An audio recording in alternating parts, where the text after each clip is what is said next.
Hello, welcome to the YouTube channel Botany for All. In today's video, I'm going to discuss about a topic that is the anomalous secondary growth in Aristolochia plant.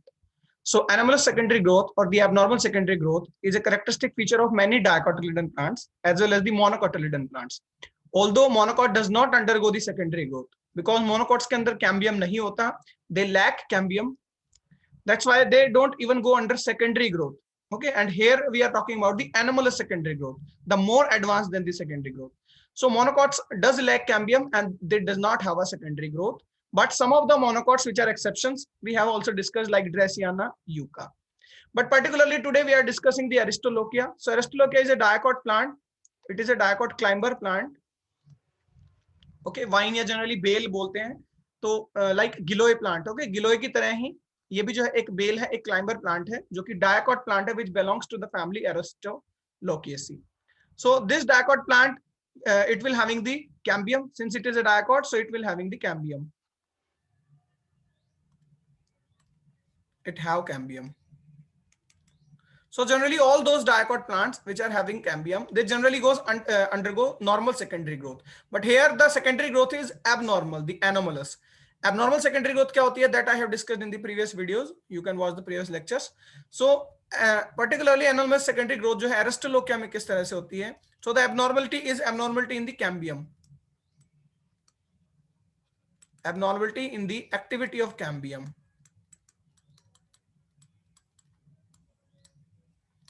If there would be secondary growth, normal secondary growth, जब भी generally normal secondary growth होती है तो दो तरह के cambium, intra and inter. The cambium present in a vascular bundle, this is intrafascicular cambium, and the cambium, the new cambium which is formed between two vascular bundles, this is interfascicular cambium.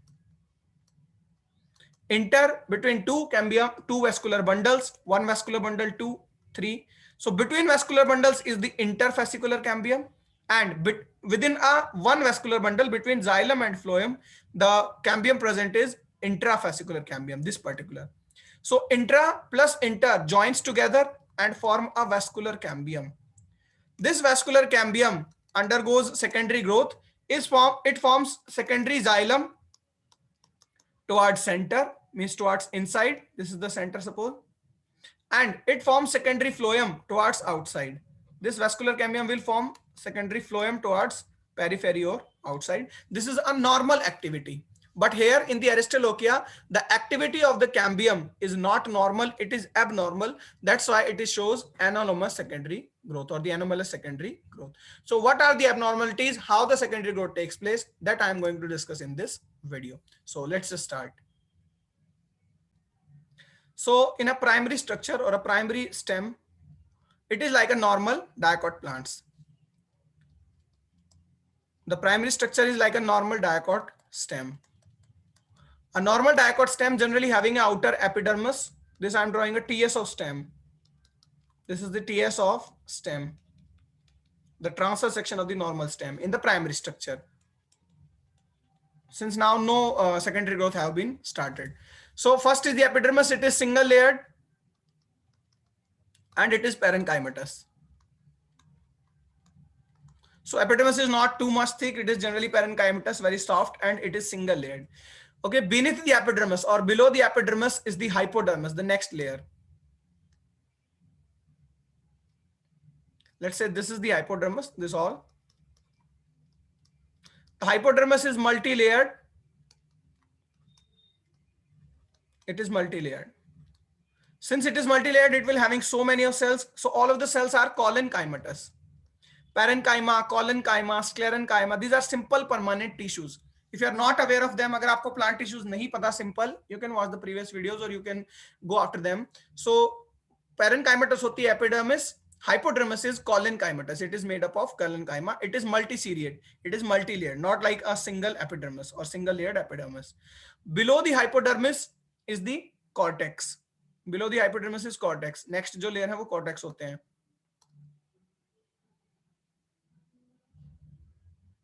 Although cortex is thicker than the hypodermis, but that I have just drawn. The hypodermis may be like this up to here, and this much will be the cortex. So here in this diagram, this is the cortex.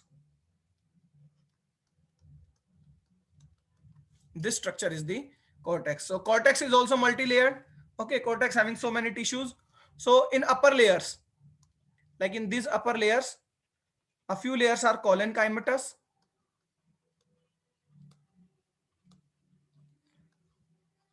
One is the epidermis. Next is the hypodermis. This one is the epidermis. This is the hypodermis, and this much is the cortex. So in the cortex, collenchyma also present, as well as sclerenchyma. Okay, this sclerenchyma is of special type. It is only made up of the fibers. Sclerenchyma have two type, fiber or sclerids. So this sclerenchyma is fibrous, and this tissue, the sclerenchyma fibrous tissue, like I have just drawn like this black tissue. This is sclerenchyma fibers.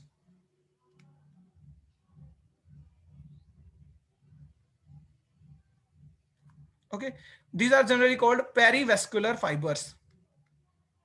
Perivascular fibers. This I'm talking about the primary structure. So epidermis followed by the hypodermis. Below the epidermis is the hypodermis, that is made up of collenchyma. Below the hypodermis there is cortex. Cortex is made up of collenchyma. Okay, collenchyma is having very less part.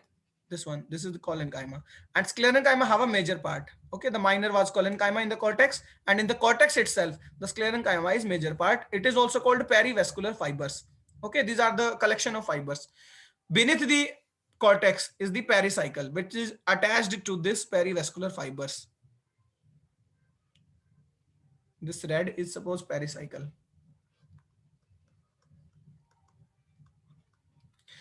Since pericycle surrounds the vascular bundles, so pericycle as well as the sclerenchyma cortex, they both are surrounding the vascular bundles here. That's why this special sclerenchyma we are calling the perivascular fibers, because they are forming kind of a perivascular fibers along with the pericycle. So epidermis, hypodermis, cortex made up of collenchyma as well as sclerenchyma. The collenchyma of both hypodermis as well as the collenchyma of cortex, they both having chloroplast. Okay, so after the pericycle, then the vascular bundles. Like a normal dicot stem, the vascular bundles are arranged in a ring. Pericycle के बाद इस तरह से vascular bundles arrange होते हैं ring में, like 1, 2, 3 and so on. Okay, so there will be vascular bundles now. Say, let's say this is one vascular bundle, this is another, this is next one, this is next one, and like this. So in the central part, this pink portion that I have drawn, because vascular bundles are collateral, conjoint and open. Okay, these are the type of vascular bundle. You can watch the video if you are not aware of them. So conjoint vascular bundle वो होते हैं जहां पर join होते हैं xylem and phloem. Open जिनमें cambium बीच में present होता है, in which the cambium is present, and collateral जहां side by side हो, यानी xylem के just बाद phloem हो. ऐसा नहीं है कि दो बार phloem है, वो बाइकोलेटरल होते हैं जहां दो कैम्बियम या दो फ्लोएम हो.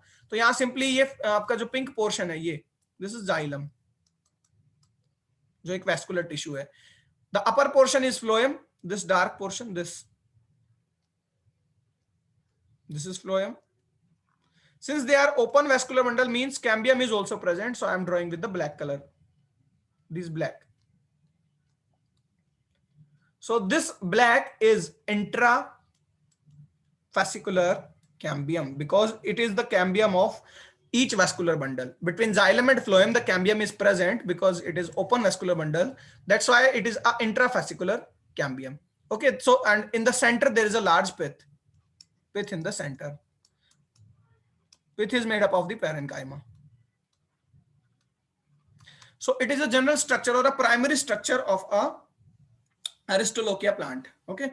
Now I will discuss about how the secondary growth takes place. Before that, I am just revising. First is the epidermis, single layered, hypodermis followed by the cortex made up of the collenchyma as well as the sclerenchyma.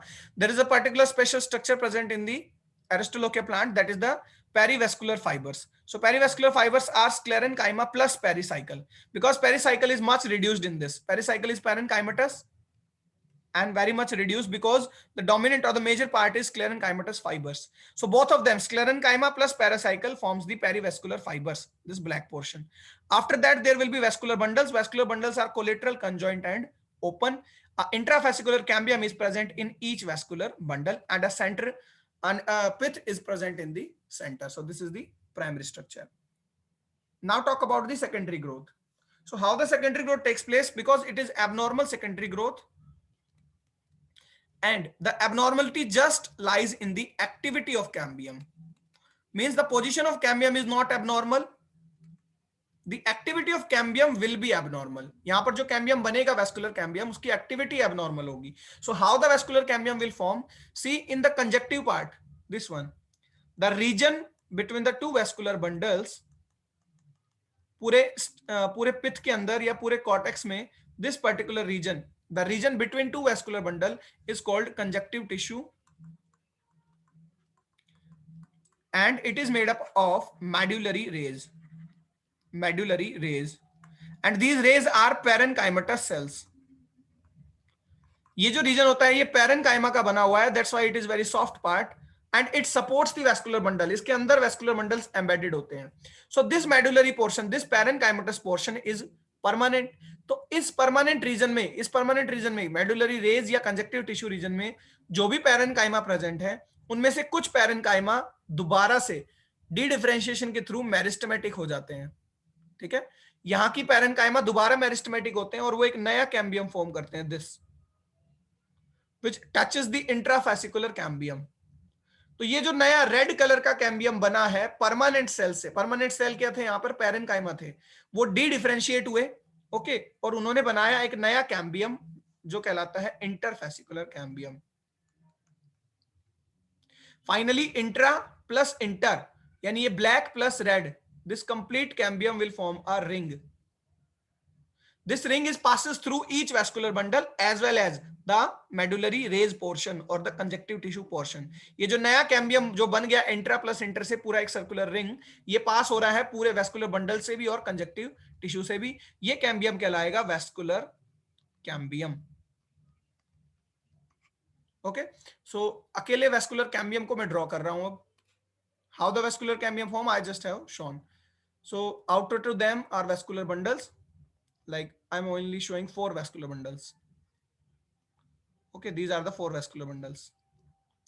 This is the conjunctive tissue part, this one. So in the vascular bundles itself, this is the xylem. Okay, this is cambium, and above the cambium is the phloem, the primary phloem. This is the primary phloem. This is primary xylem. Okay, so how the activity of cambium is abnormal? The abnormality or the anomalous condition lies in activity of cambium. And what is the abnormality? देखिए, अगर normal cambium होता तो cambium will now divide and cambium forms secondary tissues like secondary xylem on the inner side or the central side, and secondary phloem on the outer side or the peripheral side. Okay, on the peripheral side. अगर ये cambium normal activity show करता तो ये नए tissues add करता, it will stretch, ये बहुत आगे की तरफ क्या करता, स्ट्रेच करता तो यहाँ टिश्यूज पर क्या होता, प्रेशर लगता, और बाहर की तरफ means between primary phloem and cambium itself कुछ नए सेल्स ऐड किए जाते, वो कहलाते हैं सेकेंडरी फ्लोएम. जो बाहर की तरफ ऐड किए जाते वो कहलाते हैं secondary phloem, means this side. Cambium से ऊपर जो सेल्स बनते वो कहलाते हैं सेकेंडरी फ्लोएम. ध्यान रहे, point to be noticed is that vascular bundle region में भी, ओके, वेस्कुलर बंडल रीजन का कैम्बियम भी ऊपर की तरफ सेकेंडरी फ्लोएम बनाता, प्लस जो आपका इंटर फैसिकुलर रीजन है, मींस जहां पर वेस्कुलर बंडल नहीं है, this region interfascicular region, इस रीजन का कैम्बियम भी ऊपर की तरफ सेकेंडरी फ्लोएम बनाता और नीचे की तरफ ग्रीन कलर से दिखा रहा हूं सेकेंडरी जाइलम बनाता. वेस्कुलर बंडल का कैम्बियम भी नीचे की तरफ सेकेंडरी जाइलम बनाता और ऊपर की तरफ सेकेंडरी फ्लोएम बनाता. Means complete vascular cambium, total vascular cambium both in intra-region as well as interfascicular region, the total vascular cambium will only form secondary xylem and secondary phloem. This would be the normal activity, but here in the Aristolochia or like Tinospora, okay, the plants like the climbers like Aristolochia as well as Tinospora, Tinospora में भी as well as Clematis में भी एक plant होता है Clematis, तीनों में एक ही तरह की सेकेंडरी ग्रोथ पाई जाती है. सो टाइनोस्पोरा और एरिस्टोलोकिया और क्लेमेटिस, इसमें क्या होता है, वेस्कुलर कैम्बियम, जो टोटल वेस्कुलर कैम्बियम है वो सेकेंडरी जाइलम फ्लोएम, केवल restricted only to bundle region, restricted only to vascular bundles. Secondary xylem और फ्लोएम जो बनाए जाएंगे इस कैम्बियम के थ्रू, वो केवल वेस्कुलर बंडल में सेकेंडरी जाइलम और फ्लोएम बनाएगा. इंटरफेसिकुलर रीजन में कैम्बियम जो है वो दोनों तरफ पैरेनकाइमा बनाएगा. ये एबनॉर्मलिटी है इन 3 प्लांट्स में. Again I am repeating the important point, the abnormality is that the vascular cambium is restricted only to the vascular bundles forming secondary xylem and secondary phloem. जो सब कहीं secondary phloem और xylem बनाने चाहिए थे, जिसकी वजह से नॉर्मल प्लांट्स में, नॉर्मल डायकॉट प्लांट्स में वुड बनती है, secondary xylem बनता है, वो केवल vascular bundles में ही बना रहा है. इंटरफेसिकुलर रीजन जो कि मेजर पार्ट है, वहां पर सेकेंडरी बंडल्स नहीं बनाए जा रहे, यानी सेकेंडरी जाइलम फ्लोएम नहीं बनाए जा रहे, वहां पर पैरेनकाइमा बनाई जा रही है. यानी कैम्बियम डिफरेंशिएट तो हो रहा है बट वहां पैरेनकाइमा बना रहा है. Okay, not the xylem and phloem. Diagram से समझते हैं. Now see what happen. देखिए जो ये वेस्कुलर बंडल्स हैं, ये बंडल है 1 2 3 4, बंडल के बीच का ये जो ब्लैक कैम्बियम है, ये क्या करेगा, इसके ऊपर अपर साइड में येलो फ्लोएम है, primary phloem. Okay, and down side में है आपका primary xylem, the green one, sorry the red one. This is primary xylem and this is cambium.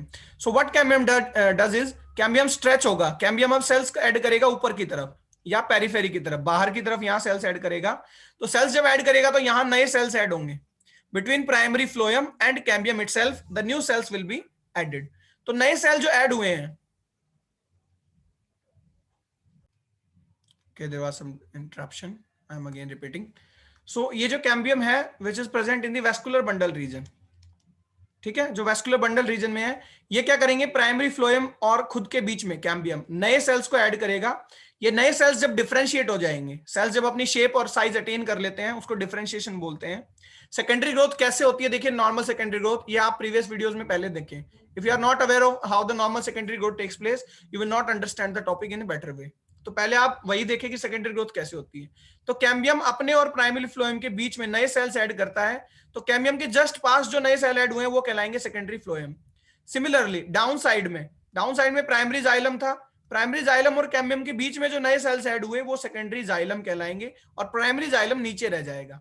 ठीक है, कैसे एक्टिविटी होती है, again I am repeating, normal आप पहले देखें, you will be understand better. Okay, previous videos में. तो यहां पर जो है, जब वेस्कुलर बंडल्स के अंदर नया फ्लोएम और नया जाइलम ऐड होगा तो वेस्कुलर बंडल्स का वेट बढ़ेगा. ठीक है, उसके अंदर मास नया ऐड हो गया तो vascular bundles will look like this. अब ऐसे दिखेंगे क्योंकि बीच में नया फ्लोएम आ गया तो वो हो गया सेकेंडरी फ्लोएम. पुराना ऊपर चला गया, रप्चर हो गया तो वो रहेगा प्राइमरी फ्लोएम. नया जाइलम ऐड हो गया तो ये कहलाएगा सेकेंडरी जाइलम और पुराना जाइलम कहां रहेगा, ये प्राइमरी जाइलम. कैम्बियम अभी भी रहेगा, कैम्बियम कभी भी परमानेंट नहीं होते, इसलिए साल दर साल, हर एक साल कैम्बियम नया जाइलम ऐड करता रहता है, एनुअल रिंग्स बनाता है. ठीक है, तो आप देखिए वेस्कुलर बंडल और ज्यादा ब्रॉड हो गए क्योंकि नया टिश्यू ऐड हो गया. इट मींस अल्टीमेटली थिकनेस तो बढ़ रही है प्लांट की. ठीक है, यहां से जब से थिकनेस बढ़नी स्टार्ट होती है तो नए टिश्यूज भी बनने स्टार्ट हो जाते हैं.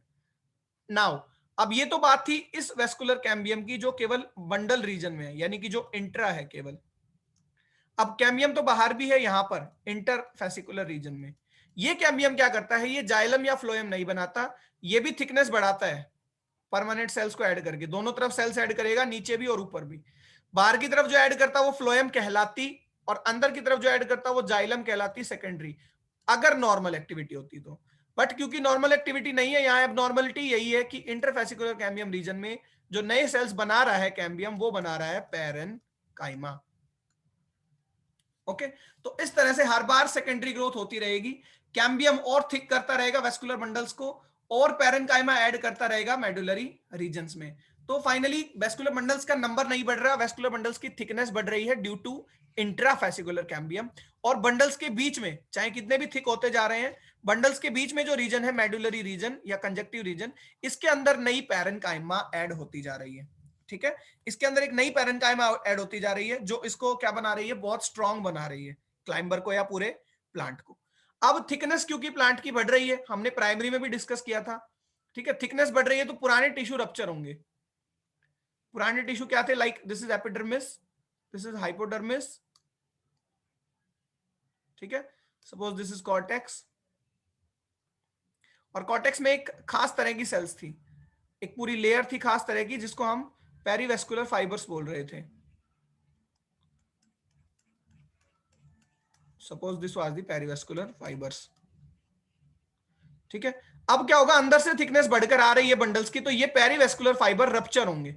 और ये जनरली रप्चर किस प्लेस से होंगे ये भी हम समझेंगे। मान लीजिए यहां बंडल है, यहां बंडल है, यहां भी बंडल है, यहां भी बंडल है और यहां भी बंडल है। तो बंडल्स के बीच का जो स्पेस है, ये जो मेडुलरी पोर्शन है जहां पैरेन्काइमा बन रही है कैम्बियम की वजह से ही, तो ये पैरेन्काइमा रप्चर करती जाएगी, यानी इनके सामने, बंडल्स के पीछे नहीं रप्चर होगी। ये जो पेरीवेस्कुलर स्क्लेरेन्काइमा है, ये वही रप्चर होगी जहां मेडुलरी रीजन है, यानी यहां पर। ओके, तो फाइनल देखिए इस तरह से दिखेगी। थोड़ा पेन पैड पर ड्रॉ करना जो है कन्वीनियंट नहीं होता, स्टिल आई एम ट्राइंग। तो ये इस तरह से दिखेंगे, बंडल्स लार्ज हो चुके होंगे लाइक दिस। ठीक है, और बंडल्स के ऊपर रप्चर नहीं होगी। जो आपकी पैरेन्काइमा है, I should take the thicker one, yes, वो यहां इस तरह से होगी। अब इस पोर्शन में रप्चर हो जाएगी जहां बंडल्स नहीं है। ठीक है, तो इस तरह से, जो कि कंटिन्यूअस थी, जो कंटिन्यूअस थी, बट उसमें अब क्या हो चुके हैं, होल क्रिएट हो चुके हैं। और कहां क्रिएट हुए हैं होल, जहां बंडल्स नहीं है नीचे। ठीक है, देखिए ये मेडुलरी रीजन है, ये इस मेडुलरी रीजन में वो स्क्लेरेन्काइमा रप्चर हो चुकी है। सेकंड थिंग, अब क्योंकि बंडल्स की वजह से थिकनेस तो बढ़ रही है, पहले स्टेम में इतना थिक था और अब इतना थिक हो रहा है। ठीक है, तो नए टिश्यू को होल्ड करने के लिए, again I am repeating, secondary growth कैसे होती है ये आप जरूर देखें, क्योंकि जब भी अंदर से थिकनेस बढ़ती है वेस्कुलर कैम्बियम की वजह से, तो बाहर से भी एक नया कैम्बियम बनता है जिसको हम कॉर्क कैम्बियम कहते हैं, जो पेरिडर्म या बार्क बनाता है। ठीक है, पेरिडर्म और बार्क में क्या डिफरेंस है ये भी मैं डिस्कस कर चुका हूं, आप देखें। तो जो नया कैम्बियम है, कॉर्क कैम्बियम, वो अब इस नए मास को होल्ड करेगा। ओके, सो फाइनली पहले तो क्या था, एपिडर्मिस थी, हाइपोडर्मिस थी, कॉर्टेक्स था, ये स्क्लेरेन्काइमस फाइबर्स थे पेरिसाइकल, यहां बंडल्स थे और सेंटर में पिथ था। बट क्योंकि अब बंडल्स थिक होते गए हैं तो बंडल्स इस तरह से आ गए हैं।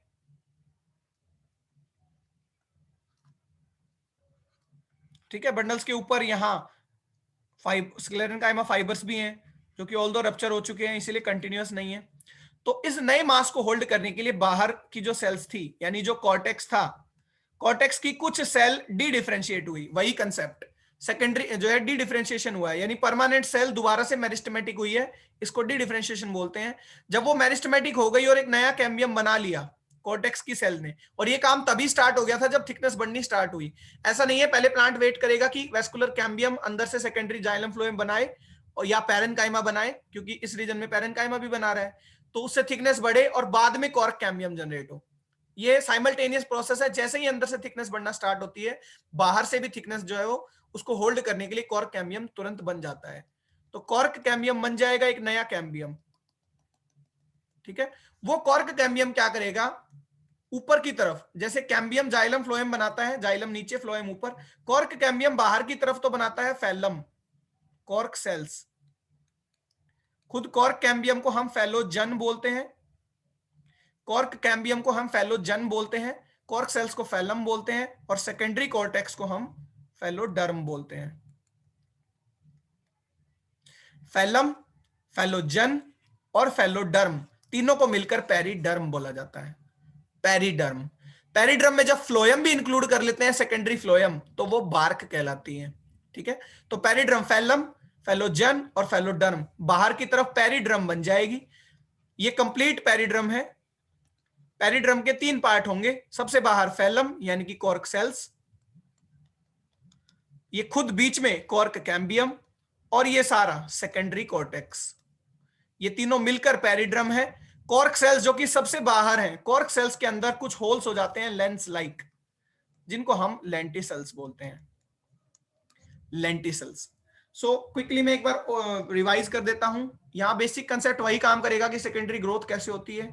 नॉर्मल सेकेंडरी ग्रोथ नहीं है, सब कुछ नॉर्मल है, डायकोट प्लांट भी जो स्टेम था वो भी नॉर्मल था, बट एबनॉर्मलिटी कहां गई थी, एक्टिविटी ऑफ कैम्बियम में एबनॉर्मलिटी आ गई थी कि जो पूरा वेस्कुलर कैम्बियम है वो पूरे रीजन में ही सब कहीं सेकेंडरी जाइलम बनाना चाहिए था और बाहर भी सेकेंडरी फ्लोएम बनाना चाहिए था, बट वो सेकेंडरी जाइलम और फ्लोएम केवल बंडल रीजन में बनाता है। बाहर का जो रीजन है बिटवीन द बंडल्स, जो मेडुलरी रीजन है, उसमें वो पैरेनकाइमा बनाता है। ठीक है, उसमें वो पैरेनकाइमा बनाता है, इसलिए थिकनेस तो बढ़ती है और सपोर्ट भी ज्यादा रहती है। क्लाइंबर है ना, इसको सपोर्ट चाहिए, इसलिए ज्यादा पैरेनकाइमा सेल्स बनी है सपोर्ट देने के लिए। कंडक्शन ज्यादा नहीं चाहिए, इसलिए जाइलम नहीं बना, क्योंकि जाइलम पानी को लेकर जाता है। तो ये एक एक्टिविटी थी, एबनॉर्मल एक्टिविटी एरिस्टोलोकिया में। एक और केस देखने को मिलता है, वो ये है कि इंटरफेसिकुलर रीजन में, यहां जहां दोनों तरफ अपर में भी और लोअर में भी जो पैरेनकाइमा बन रही है, कभी कभी यहां नीचे की तरफ ये कैम्बियम जो इंटरफेसिकुलर रीजन का कैम्बियम है, जब ये पैरेनकाइमा बना रहा है तो उसके बीच में कभी कभी जाइलम भी बना देता है। तो इस तरह का जाइलम अगर मिलता है, यानी सेकेंडरी जाइलम कहीं कहीं नीचे की तरफ और केवल ऊपर नहीं, नीचे की तरफ जहां पैरेनकाइमा बनना चाहिए था वहां अगर जाइलम बन रहा है तो ये जाइलम कहलाता है fissured xylem.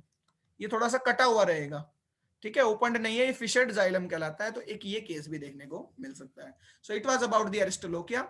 Better you will first study the secondary growth, the normal secondary growth, and then study the abnormal secondary growth in the Aristolochia.